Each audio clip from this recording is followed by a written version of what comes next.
एक गांव में बबलू और गुड्डू नाम के दो सगे भाई रहा करते थे। बबलू गुड्डू से 10 साल छोटा था।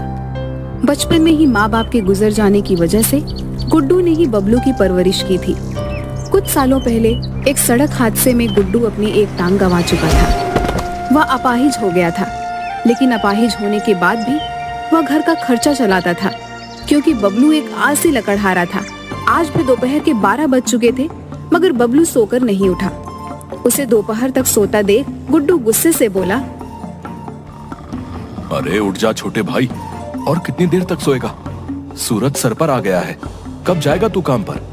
गुड्डू की बात सुनकर बबलू अंगड़ाई लेता हुआ उठकर बोला, क्या भैया, तुम तो सुबह सुबह आराम भी नहीं करने देते। दोपहर के वक्त को तू सुबह का वक्त बोलता है। मैंने तेरे लिए जो नाश्ता बनाया था वो भी ठंडा हो चुका है। अब मैं दोपहर का खाना बनाने की तैयारी कर रहा हूँ, मगर तेरी नींद है जो पूरे होने का नाम ही नहीं ले रही। क्या आप दोपहर का खाना बनाने की तैयारी कर रहे हैं?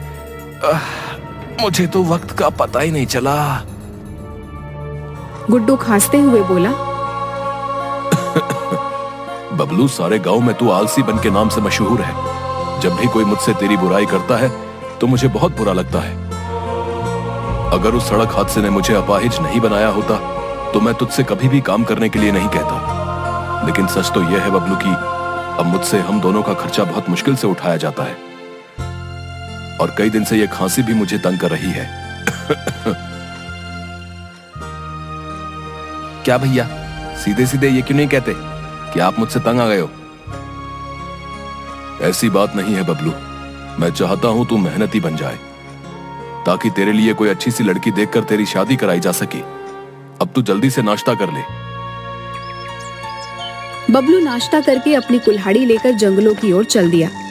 वह अपने घर से कुछ ही दूर चला था कि तभी गांव के सुखिया चाचा उसका मजाक उड़ाते हुए बोले, क्या बात है बबलू, तू फिर से इतनी जल्दी उठ गया? अरे इतनी सुबह सुबह अगर काम पर जाएगा तो बीमार पड़ जाएगा भाई, है? अरे तुमको क्या सुखिया चाचा, मैं जल्दी उठूं या देरी से, मेरी मर्जी। बबलू की बात सुनकर सुखिया के चेहरे पर गुस्सा झलकने लगा। क्या बोला?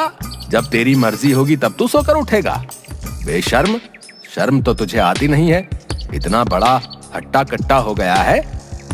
तेरा अपाहिज भाई दूसरों की गुलामी कर अपना और तेरा पेट भरता है, और तू दिन भर घोड़ों की तरह सोया रहता है। सुखिया की बात सुनकर बबलू के चेहरे पर भी क्रोध झलकने लगा। वह तेज कदमों से जंगलों की ओर चला गया और एक पेड़ के पास जाकर गुस्से से अपने आप से बोला, ये गांव के लोग अपने आप को पता नहीं क्या समझते हैं। जरा जरा से मेहनती क्या हो गए, मेरा मजाक उड़ाने में कोई कसर नहीं छोड़ते। आज मैं इतनी लकड़ियां काटूंगा कि सबके मुंह बंद हो जाएंगे।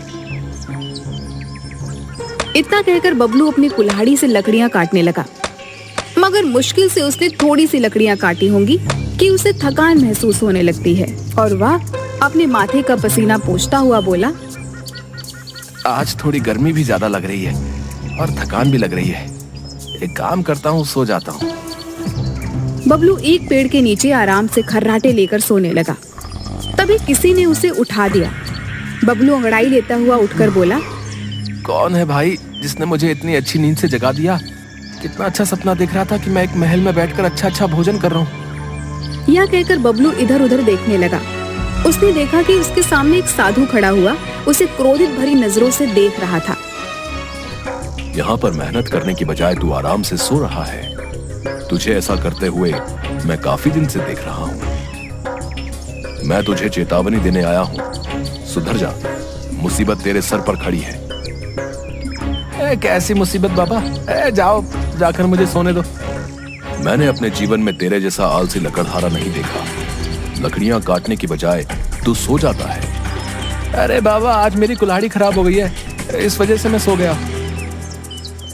बबलू ने इतना ही कहा था कि उस साधु ने अपना हाथ पीछे की ओर कर लिया। अचानक बबलू ने देखा कि उसके हाथ में एक कुल्हाड़ी आ गई।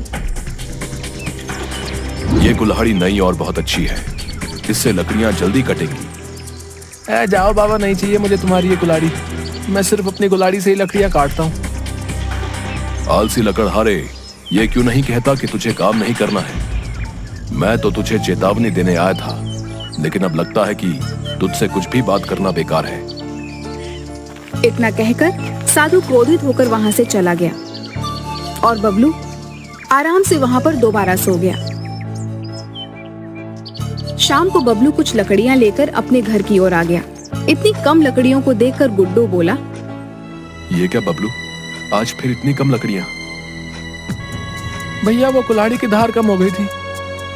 बबलू तू रोज कोई ना कोई बहाना बनाता है, भला इतनी कम लकड़ियों से गुजारा कैसे चलेगा? कोई बात नहीं भैया, कल ज्यादा लकड़ियां काट लूंगा। इतना कहकर बबलू अंदर चला गया और खाना खाकर सो गया।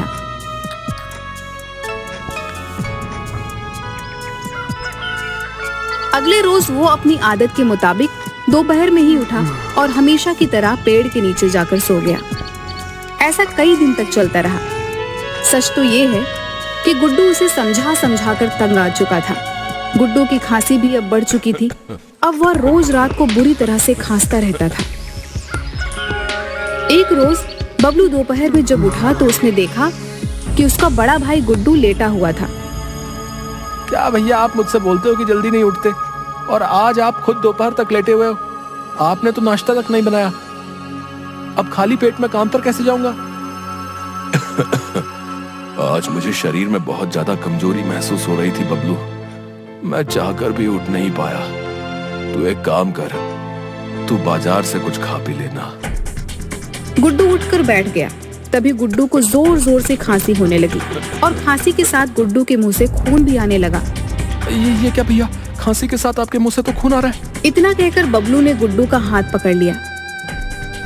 भैया, आपको तो बहुत तेज बुखार भी है। अरे कुछ नहीं बबलू, हल्का फुल्का बुखार है और कभी कभी खांसी के साथ खून आ ही जाता है। नहीं भैया, आप चलिए मेरे साथ, मैं आपको अभी और इसी वक्त डॉक्टर के यहाँ ले चलता हूँ। बबलू भले ही एक आलसी व्यक्ति था, लेकिन वो अपने बड़े भाई से अपने पिता की तरह प्यार करता था। बबलू जबरदस्ती गुड्डू को डॉक्टर के यहाँ ले जाता है। डॉक्टर ने गुड्डू की पूरी शरीर की जांच पड़ताल की और बेहद गंभीर नजरों से बबलू की ओर देखकर बोला, गुड्डू की हालत सही नहीं है, उसके फेफड़े बहुत कमजोर हो चुके हैं, उसे इलाज की सख्त जरूरत है और इसके लिए हमें उसका ऑपरेशन करना पड़ेगा, तभी गुड्डू को आराम मिलेगा और वो ठीक हो पाएगा। ऑपरेशन तो बहुत महंगा होता है डॉक्टर साहब। तुमने सही कहा बबलू, तुम्हें 50,000 का जल्द से जल्द इंतजाम करना है। 50,000 का नाम सुनकर बबलू बुरी तरह से घबरा गया, लेकिन उसने डॉक्टर को कुछ भी जाहिर होने नहीं दिया। ठीक है डॉक्टर साहब, एक हफ्ते के अंदर अंदर मैं 50,000 का इंतजाम कर दूंगा। ठीक है, तब तक दवाइयां देते रहना, मुंह से खून आना बंद हो जाएगा और बुखार भी उतर जाएगा।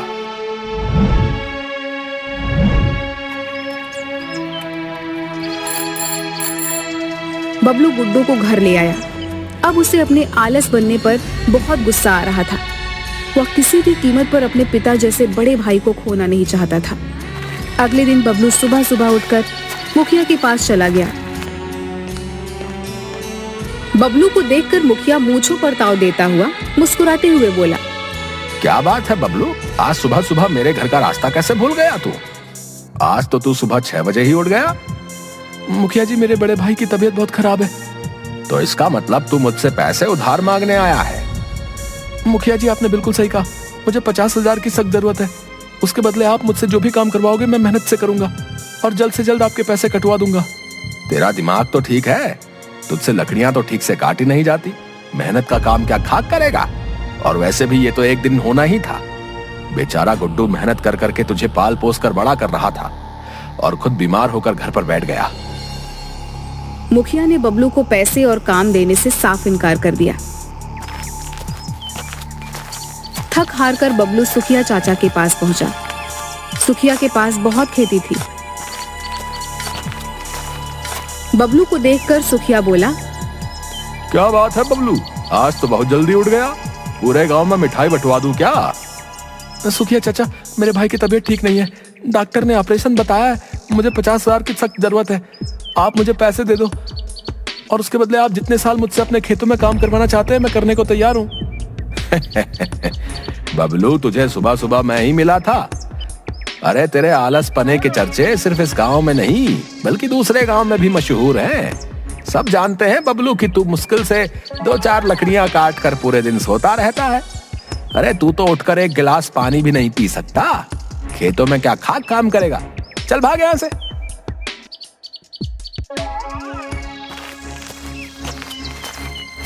बबलू रोता हुआ उदास अपनी कुल्हाड़ी लेकर जंगल की ओर चला आया और एक पेड़ के पास जाकर लकड़ियां काटने लगा।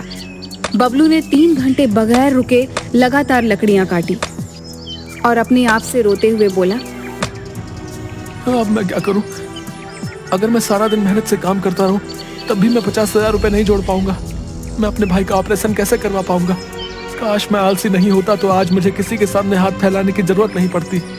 भैया सही कहते थे कि मेरा ये आलसी पर मुझे एक दिन बहुत बड़ी मुसीबत में फंसवाएगा। तभी उसके कानों में उसी साधु की आवाज टकराई। मैंने तुझसे कहा था ना कि मुसीबत तेरे सर पर मंडरा रही है, लेकिन तूने मेरी बातों को मजाक में उड़ा दिया। बबलू ने देखा कि उसके सामने वही साधु खड़ा हुआ था जो कुछ समय पहले उसे चेतावनी देकर गया था।